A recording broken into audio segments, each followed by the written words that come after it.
He's not going to be in cash forever, but he's in cash because when there's a deal, he can jump on that. He can jump on that deal, right? And I think sometimes investing, isn't in a straight line, right? There's peaks and valleys, and there's opportunity, and typically, when people don't want to invest is the best time to invest. And when everyone wants to invest, that's the worst time to invest.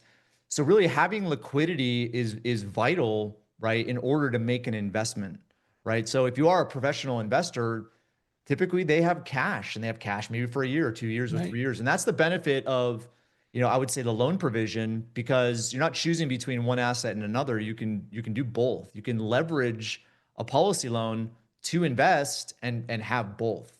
I mean, I can't tell you how many, I've had it happen to me, but we processed our biggest life insurance loan this year, which was like 3 point something million dollars. And it was to buy a lot next to a lot that they already owned. It was worth 7 million. And the only liquidity he had was, he had some liquidity in his business, but he had most of it in his insurance policies. And he was able to make a loan. It took him about 2 months to get a typical mortgage.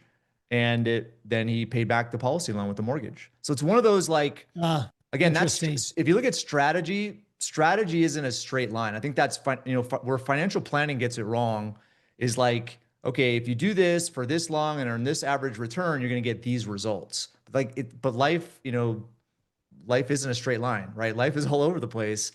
And sometimes you have emergencies. Sometimes you have opportunities. Sometimes you need not liquidity necessarily at death, but liquidity while you're alive. And so again, going to a wealth strategy, where a person's at, I feel that's where a policy can benefit people in a variety of different ways.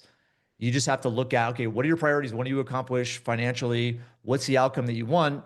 And what are you doing to get there? And then is there a better way to get there, or a more certain way to get there? And that's really where insurance comes in, where it could be tailored, adapted to the specific situation. And we don't just try to say, hey, you should fit it here and here. We try to map out the math behind it and actually show and demonstrate it, where if you did this and kept going this route, this is where you would end up. But if you go this route, this is where you would end up. But a big piece is, like, I think when people make gains on investments, the gains is to like build something, but ultimately most people want to live off of the cash flow and also live off of the principal.